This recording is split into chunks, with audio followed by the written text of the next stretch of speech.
Hey guys, time to get in on the action for the biggest moments in basketball with Prize Picks, America's #1 fantasy sports app. Just select 2 or more players, pick more or less on their projections, place your entry, and win up to 100 times your money. Right now, Prize Picks will match your first deposit of up to $100. Just download the Prize Picks app and use the code GET100. That's code GET100 on Prize Picks for a first deposit match of up to $100. Prize Picks. Pick more. Pick less. It's that easy. When you have sports mixed with your pop culture, along with humor and celebrity interviews, your earbuds are enjoying The Rich Eisen Show. Kevin Millar, we're all paying rent in Ohtani's world, right? And the Dodgers world. Game is healthy, game is good. And, I get asked a lot, is that good for baseball? Yeah, it's good for baseball. This is definitely the team to beat because that should be your next correction, Richie, is this World Series a bust for the Dodgers and Dave Roberts? Hell yeah. Search for The Rich Eisen Show on YouTube or wherever you listen. All right, it's BV Today, 96.3 News Radio, KKOB. Thanks for being with us. A lot going on up at the Roundhouse. We'll get to that coming up today as well here on News Radio, KKOB. But joining us now from the Southwest Public Policy Institute, it's Patrick Brenner. Patrick, thanks for being with us today. Hey, Brandon, thanks for having us on again. It's good to talk to you. How are you? Oh, I'm doing great. And we want to talk about this piece you wrote, and it got picked up, of course, by several different news outlets. Albuquerque Journal had it the other day, and it's a piece on a public bank and how you think that's going to affect some of the other community-based institutions. Tell me a little bit about what you have seen here. Well, first, I want to take a step back and identify why I think Representative Patricia Roybal Caballero is introducing this bill. It's House Bill 125. It was pre-filed during this legislative session, and I truly believe that she thinks that there is a credit shortage in New Mexico. And we know that the credit shortage was caused as a direct result of government intervention in the marketplace rather than by market failure. I am here referring to House Bill 132, which was passed in the 2022 legislative session, which effectively capped the interest rates allowable on certain loan products in New Mexico to 36%. And what that did was that forced small dollar specialized emergency loan shops to close their doors. It was no longer viable for them to continue operating their businesses here. So we've seen from the Regulation and Licensing Department, we've seen a number of these loan shops close up and essentially create this artificial shortage in the marketplace when it comes to access to consumer credit. So they've created a shortage by instituting a price control, and this shortage is now being leveraged to advocate for passage of a public bank. Mm-hmm. Yeah, and what do you think the effect on a state like New Mexico would be if something like this were to happen? If we were to go down that road of a public bank? There are so many different community-based banking institutions and credit union institutions that are the backbone of our local economy, Brandon. I mean, you have Lucenda Credit Union, you have Del Norte Credit Union, you have Enterprise Bank, which used to be Los Alamos National, but you've got all of these great local solutions that are operated in the private sector, and then you've got the government that's proposing this public bank that's going to be directly competing with these other already existing solutions. And that's going to drive a lot of them out of business. Yeah. Well, that just seems like the New Mexico way of doing business. If the private sector is doing something, the public sector needs to jump in there. The government needs to jump in there, right? And it looks to me like there's not a problem here of why we would need something like a public bank at this point. Well, I agree with you, or at least I did more so before the 2022 legislative session. But now with the advent of the rate cap actually taking effect, that rate cap has limited consumer options in the marketplace forcing consumers into a position where they don't actually have options right now, Brandon. There are no options for these borrowers because these borrowers are really high risk, and typical banks and typical credit unions don't really touch them. They're just too high of risk consumers. So this public bank gets proposed, forces these borrowers into the reliance on the public bank, and it's a classic example of government forcing more government dependence from constituents. Yeah, and one of the examples you make in your opinion piece is public schools, and how that is when you compare that with some of the other alternatives we have here in the state. We're 51 out of 50, isn't that right? On the best performing schools in the We better nation. hope Puerto Rico doesn't become a state anytime soon. We'll drop even further. The more states we have, the further we're going to drop, Patrick.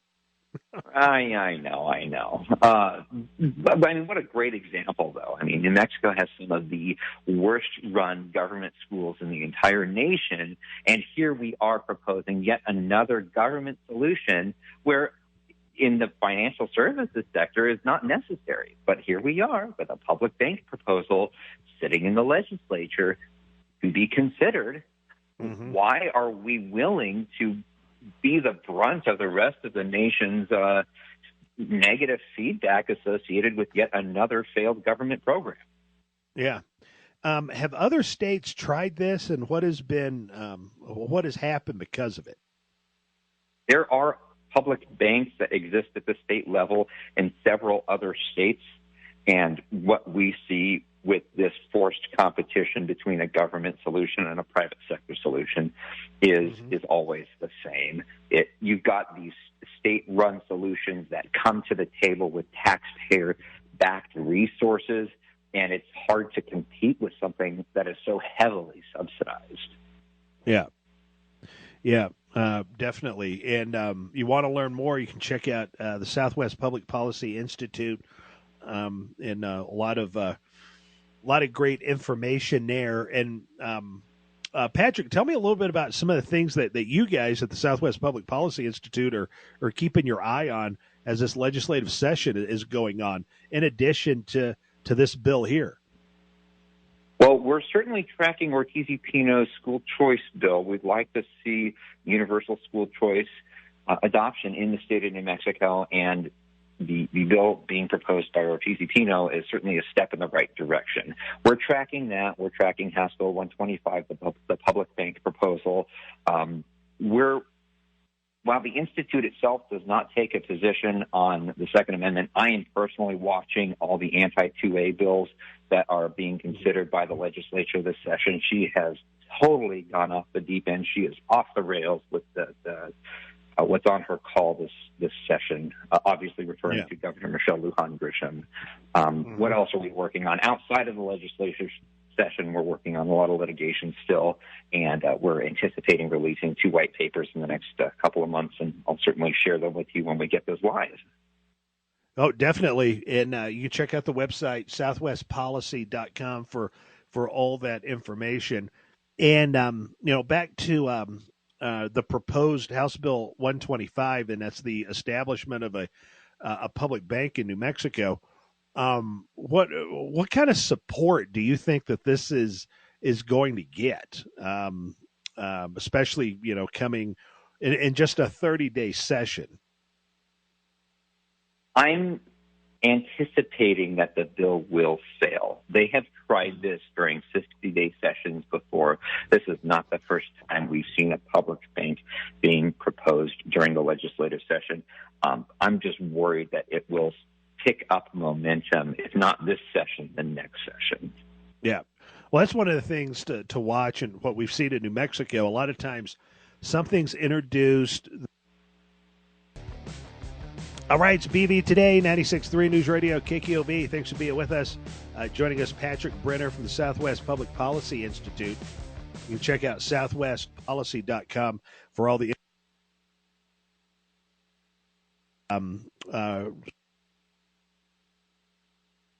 and it's kind of what we have seen in the state of New Mexico over the years. Something gets introduced, It might shock some people, even some moderate Democrats, although there's not many left at the Roundhouse. And then it gets brought up again. And by the third or fourth time, it usually gets through. And that's one of the issues we face here in New Mexico with basically a one-party state and the majority of Democrats that they have at the Roundhouse.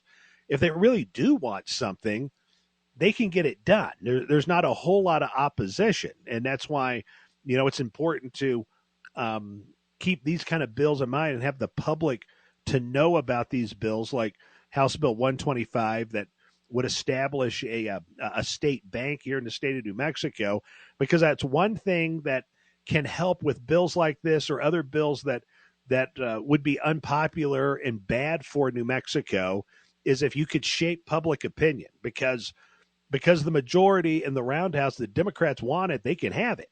But if the outrage is big enough within the state, then you can kind of push some of those bills. And that's really what we're working with at the Roundhouse, Patrick, because that coalition of moderates has pretty much disappeared. You're absolutely right, Brandon, and that's why I'm so worried about the ideas like this public bank eventually making its way through.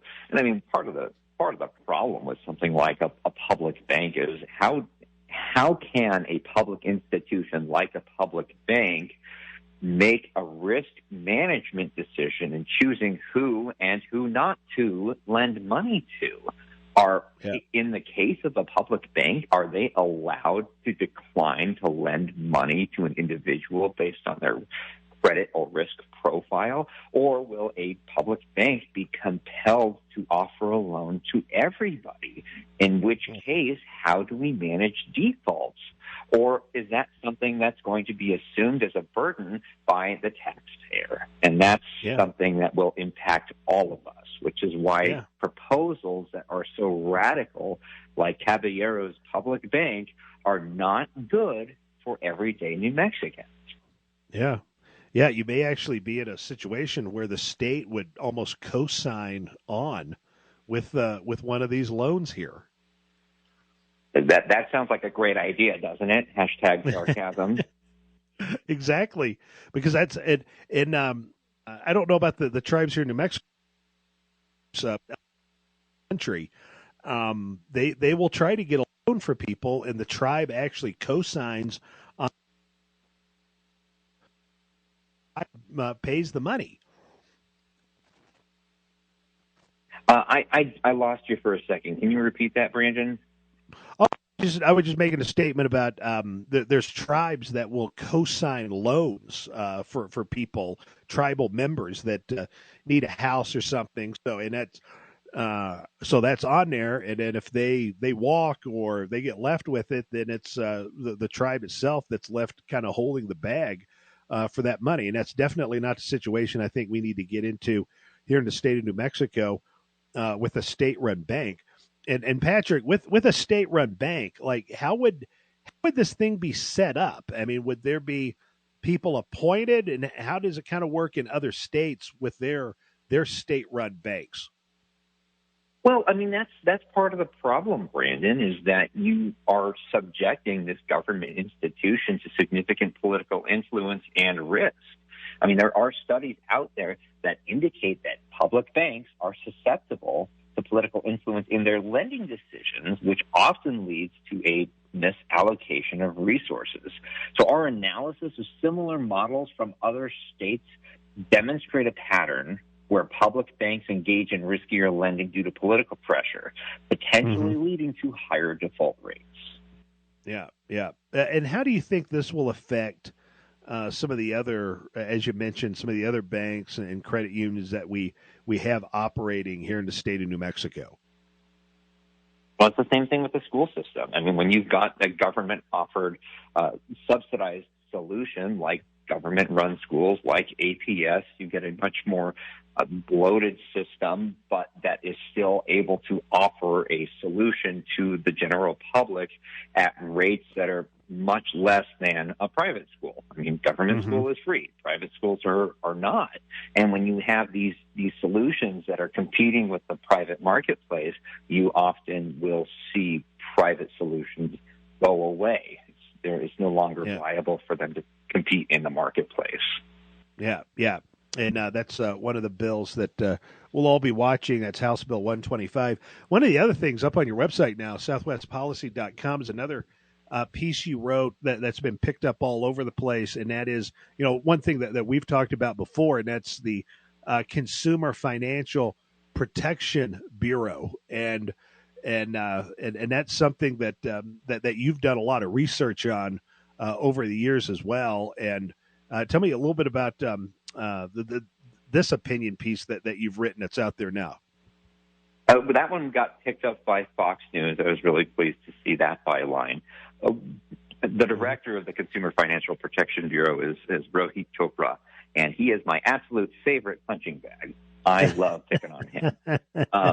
So Director Chopra's Consumer Financial Protection Bureau breached a whole bunch of data last year. Over 250,000 consumer records were lost on the dark web because an employee emailed them to themselves in a plain text format, and all of that data got exposed. Now, apparently, the CFPB was working with the lending institutions to notify consumers.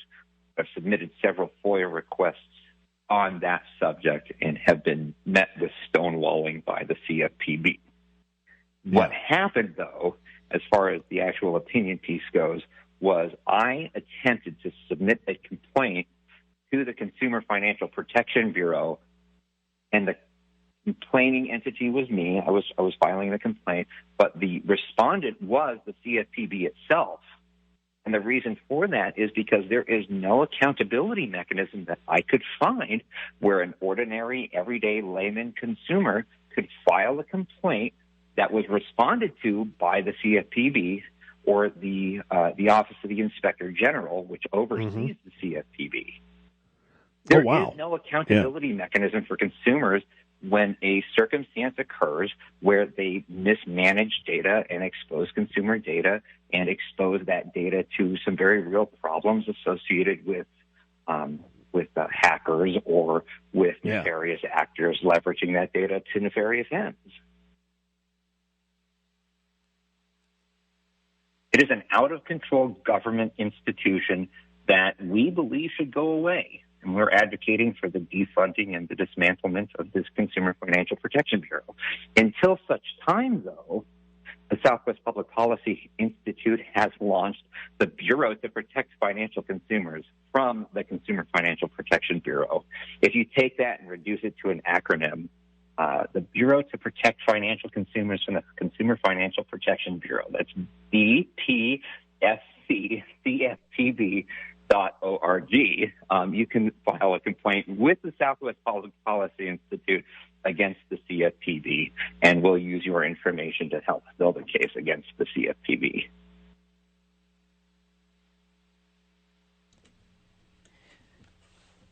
Thank you so much. Hey, Brandon, are you still there? No, this is America Castillo. Thank you so much, Brenner. We're having some connection issues with BB, but thank you so much for coming on today. Yeah, you bet. Are we done? We are done. We appreciate you and hope to talk to you again soon. Yeah, thank you very much. It was a pleasure. Thank you. This is great. News is next on News Radio, KKOB.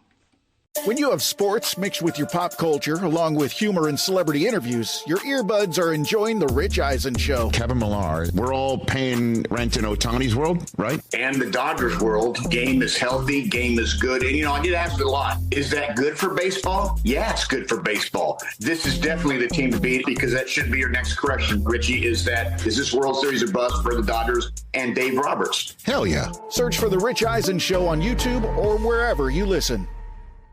Former Navy SEAL Sean Ryan shares real stories from real people from all walks of life on The Sean Ryan Show. Comedian John Christ. How long have you been in Nashville? Let's see, 2018 is when I moved here. I lived in an apartment. I didn't know anything about it. I lived in L.A. You were living in L.A.? How was that? Yeah. Well, let's see, good for my career. Sent me to rehab, though, so that's pretty much the sum of it. The Sean Ryan Show on YouTube or wherever you listen.